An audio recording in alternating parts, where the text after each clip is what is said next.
মা, আমি এখন বিয়ে করতে চাই না। কমপক্ষে এইচএসসি পরীক্ষা দিয়ে বিয়ে করি মা। আমি জানি তুই আরও পড়তে চাস, কিন্তু মা, তোর বাবার শরীরের অবস্থা দিন দিন খারাপ হয়ে যাচ্ছে।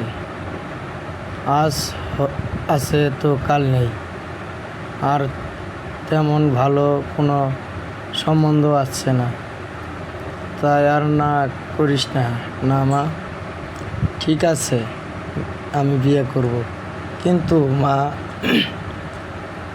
আমার আলেম ছেলেকে বিয়ে করার খুব ইচ্ছে ছিল।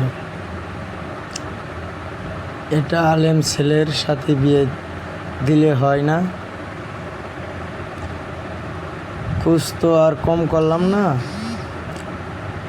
যেই শুনে তুই কালো, সেই বিয়েতে না করে দেয়। বল তৃষা, আমি কি করব? তুই না করিস না এই মুহূর্তে, এই বিয়েতে। কাঁদতে কাঁদতে, ঠিক আছে মা, কিন্তু এই ছেলে এত বড় লোক, সে কি আমার মতো কালো মেয়েকে বিয়ে করবে? ছেলে আর বাবা মায়ের পছন্দে বিয়ে করবে, আর ছেলের মায়ের তোকে পছন্দ হয়েছে। মা, আর একবার একটু চেষ্টা করা যাবে না? আমি খুব ইচ্ছে একজন আলেমকে বিয়ে করার।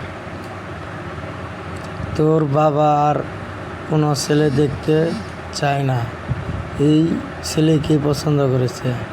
আচ্ছা, তুই একটু সময় নিয়ে ভেবে দেখ, জোর করে চাপিয়ে দিব না। এত সময় যেই মেয়ের বিয়ের কথা চলতে ছিল, তার নাম তৃষা। এবার ইন্টার সেকেন্ড ইয়ারে পড়ছে। কলেজে পড়লেও দিনদার মেয়ে। কলেজে কখনো বেপরদায়ী হয়ে যায়নি। নিয়মিত 5 ওয়াক্ত নামাজ আদায় করে। ওর বাবা হার্টের রোগী। এর আগে একবার ব্রেন স্ট্রোক করেছিল। তৃষার বড় 2টা বোন আছে, তাদের বিয়ে হয়ে গেছে। তৃষার অনেক ভালো জায়গা থেকে বিয়ে আসে, কিন্তু কালো এজন্য কেউ বিয়ে করতে চায় না। কালো হলেও তৃষার চেহারা অনেক মায়াবী। বড় পাপড়ি বিশিষ্ট টানা টানা চোখ, ঘন কালো লম্বা লম্বা চুল তার চেহারা আরও আকর্ষণীয় করেছে। কিন্তু বেশিরভাগ মানুষই চাহিদা ফর্সা মেয়েকে প্রতি। তাই তৃষাকে প্রথম দেখাতে কেউ পছন্দ করে না। অথচ রাসূল সাল্লাল্লাহু আলাইহি সাল্লাম বিয়ের ক্ষেত্রে দিনদারি তাকে প্রাধান্য দিতে বলেছে। এজন্য তৃষা একজন দিনদার আলেমের জীবনসঙ্গিনী হতে চায়। মুরাদ: জি আব্বু, তোমার আর তৃষার বিয়ের কথা চলছে, এটা কি জানো? আব্বু, জানি, কিন্তু আমার ইচ্ছে কওমি মাদ্রাসার মেয়েকে বিয়ে করার। আর একটু উজ্জ্বল বর্ণ হলেই হবে। কিন্তু তৃষা কলেজে পড়ে, আর তোমরাই বললে যে তৃষা দেখতে কালো। আমার এই বিয়েতে মত নেই। তৃষা কলেজে পড়লেও অনেক দিনদার পরহেজগার মেয়ে, আর কালো হওয়া তো কোনো দোষের নয়। তবুও আব্বু, আমার তো কোনো কিছুর অভাব নেই। আমি একটা নেককার পরহেজগার মেয়ে চাই, কিন্তু তৃষা তো কালো, এইটা আমি মেনে নিতে পারছি না। মুরাদ: তুমি কোরআন হাদিস পড়ো, কিন্তু এই বিয়ের বিষয়ে এমন করছো কেন?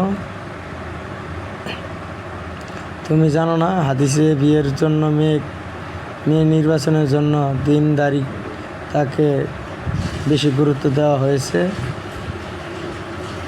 আর রূপ ক্ষণস্থায়ী, তাই এটাকেই প্রাধান্য দেওয়া হয়নি। আমি চাই তুমি এই মেয়েটিকে বিয়ে করো। ঠিক আছে, তোমাদের কথা মেনে নিলাম, একটু কালো হলেও সমস্যা নেই। এত সময় মুরাদ আর ওর আব্বুর কথা বলছিল। মুরাদের বাবার বিরাট বড় বিজনেস, মাসে লাখ লাখ টাকার ইনকাম করে। কোনো কিছুর অভাব নেই মুরাদের।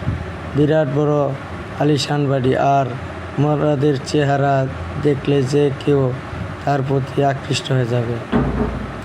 এতদিন বিজনেসের উপর পড়াশোনা করতেছিল, কিছুদিন আগে শেষ হয়েছে। মুরাদ কলেজে পড়াশোনা করলেও নামাজ রোজা আলেমদের সাথে উঠা বসা করে।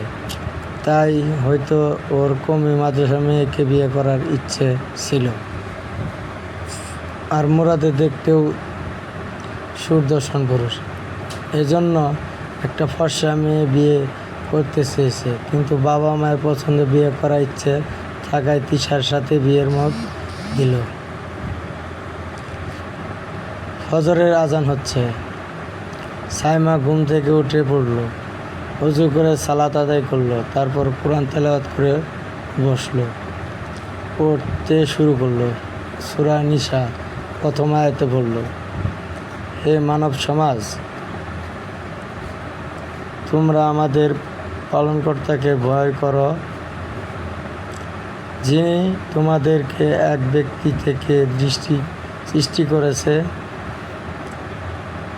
এবং যিনি তার থেকেও তার সঙ্গিনীকে সৃষ্টি করেছেন আর বিস্তার করেছেন তাদের দুজন থেকে অগণিত পুরুষ ও নারী। আর আল্লাহকে ভয় করো, যার নামে তোমরা একে অপরের নিকট যাত্রা করে থাকো এবং আত্মীয় জ্ঞানীদের ব্যাপারে সতর্কতা অবলম্বন করো। নিশ্চয় আল্লাহ তোমাদের ব্যাপারে সচেতন করেছে। ফাইমা রাফির সাথে বিয়েতে সম্মতি দিয়েছে। 2 দিন পরে ইসলামী আইন অনুযায়ী ঘরোয়াভাবে বিয়ে হবে। ওর 2টা বোন চলে এসেছে। সাইমা শুধু ওর বেস্ট ফ্রেন্ড রাইসাকে বিয়ের কথা জানিয়েছে। হঠাৎ করে বিয়ে ঠিক হওয়ায় কাউকে জানাতে পারেনি। আজকে বিয়ের দিন। সকাল থেকে বাড়িতে দাওয়াত করা মেহমান আসতে শুরু করেছে। মধ্যবিত্ত পরিবারের হওয়ায় খুব বেশি আয়োজন করতে পারেনি। রাফির বাড়িতে বিয়ের ধুমধাম আয়োজন চলছে, তবে সেটা ইসলামিক নিয়মের মধ্যেই আছে। বিয়েতে অপচয় আর ইসলাম পরিপন্থী কোনো কাজ না করা হয়, এদিকে রাফির বাবা লক্ষ্য রেখেছেন। সাইমার খালাতো বোনরা খুব একটা ধার্মিক না। বিয়েতে এমন অনুষ্ঠানগতা তাদের পছন্দ হয়নি। ওরা চেয়েছিল আতশবাজি পটকা ফোটাতে, কিন্তু এইগুলো করা বেদাত, তাই ওদের কেউ করতে দেয়নি। সাইমাকে ওর বড় 2 বোন গোসল করাতে নিয়ে গেল। এখনও সাইমার খালাতো বোন মারুফার আপত্তি। আপু, সাইমাকে গায়ে হলুদ দিলে না কেন? এসবের কি দরকার আছে? এগুলো না করলে কি আর বিয়ের মজা আছে? এখনকার প্রতিটা বিয়েতে এসব অনুষ্ঠান হয়। আর আপনারা তো আরও অন্য কিছু করতে দিলেন না। কি করতে চাও তোমরা? এই যে গায়ে হলুদের অনুষ্ঠান, সারা বাড়ি লাইটিং, মিউজিক, জামাই যখন আসবে তখন গেটে টাকা ধরবো, তার হাত ধুয়ে দিব, আরও কত কিছু যায়। কিন্তু আপনারা এইগুলো করতে আগেই নিষেধ করে দিলেন। শোনো মারুফা, ইসলামের এগুলো করার কথা বলা হয়নি। এগুলো বিয়ের জন্য বেদায়েত, আর এসব খরচ করে কোনো লাভ নেই। বিয়ে স্বল্প খরচে করার কথা এসেছে, আর এই কাজগুলোকে গুনাহ ছাড়া কোনো সওয়াব হবে না। আপনাদের সাথে কথা বলতে পারবো না, যা ভালো হয় করেন। সাইমাকে সুন্দর করে সাজিয়ে দিল সাইমার বোন। এর মধ্যে সাইমার বেস্ট ফ্রেন্ড রাইসা চলে এসেছে। হাতে অনেকগুলো বই আর একটা নীল ডায়েরি। সাইমা: কিরে, এত দেরি করলি কেন? রাইসা: ইস, একটু দেরি হয়ে গেল, প্লিজ কিছু মনে করিস না। সাইমা: এতগুলো বই? রাইসা: তোর জন্য নিয়ে আসলাম। এই বইগুলো অনেক ভালো, দাম্পত্য জীবন সুখী করার জন্য ইসলামিকভাবে অনেক সুন্দর সুন্দর টিপস দেওয়া। সাইমা: বাহ, খুব খুশি হলাম। রাইসা: আমি তো জানি আমার ফ্রেন্ড বই পড়তে খুব ভালোবাসে। আর শোনো, এই যে নীল ডায়েরি শুধু তোর জন্য। ডায়েরিতে লিখবি ভালোবাসিস, তাই অনেক কিছু কিনলাম। সাইমা: মাশাআল্লাহ, এর আগের গোলাপি ডায়েরি থেকেও এটা বেশি সুন্দর। রাইসা: ওই ডায়েরিতে আজ থেকে লেখা শুরু করবি। বিয়ের পর লেখার জন্য এটাই দিলাম।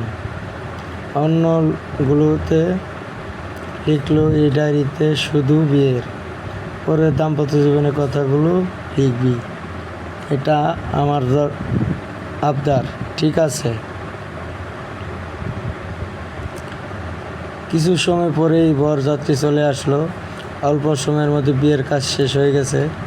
এবার পিতার বাড়ির থেকে বিদায় নেওয়ার পালা। সাইমাকে কালো বোরকা পরে হিজাব পরিয়ে দেওয়া হয়েছে। রাইসা ওর হাতে ধরে রুমে থেকে বের করে নিয়ে এলো। বাইরে যে সাইমা রাফিকে চিনতে পারেনি, ওর আগের রাফিকে কোনো দিন দেখেনি। রাইসা রাফিকে চিনিয়ে দিল। সাইমা তো রাফিকে দেখে আকাশ থেকে বলল, মাশাআল্লাহ, এত সুন্দর ছেলে, তাও আবার জুম্পা পরেছে, সাথে পাগড়ি পরে আছে। আলহামদুলিল্লাহ, আমি তো এমনই একজন ছেলে চেয়েছিলাম। আল্লাহর কাছে হাজারো শুকরিয়া। কলেজে পড়া ছেলে হলেও সুন্নতি নেবাজ। রাফিকে প্রথম জায়গাতেই সাইমা ভালো লেগে গেছে, কিন্তু তার মনে অনেক প্রশ্ন। রাফি কি তার মতো কালো মেয়েকে মেনে নিবে? বিদায় পর্ব শেষ। সাইমাকে নিয়ে চলে আসা হলো। রাফির নিজের একটা প্রাইভেট কার আছে, সেই কারেই বিয়ে হলো। অনেক সুন্দর করে সাজানো ছিল, যেমনটা সাইমা চাইতো। গোলাপ আর হলুদ গাঁদা ফুল দিয়ে কার সাজানো। না চাইতে এত কিছু পেয়ে সাইমা আল্লাহর কাছে বারবার শুকরিয়া জ্ঞাপন করছে। কিন্তু রাফির হয়তো সাইমার প্রতি কোনো আগ্রহ নেই। এই পর্যন্ত একটা বারও সাইমার দিকে দেখেনি। এইসব ভাবতে ভাবতে সাইমা একসময় বিরাট একটা বাড়ির সামনে এসে চলে আসলো। দেখতে যেন রাজপ্রাসাদ। অবাক দৃষ্টিতে তাকিয়ে আছে।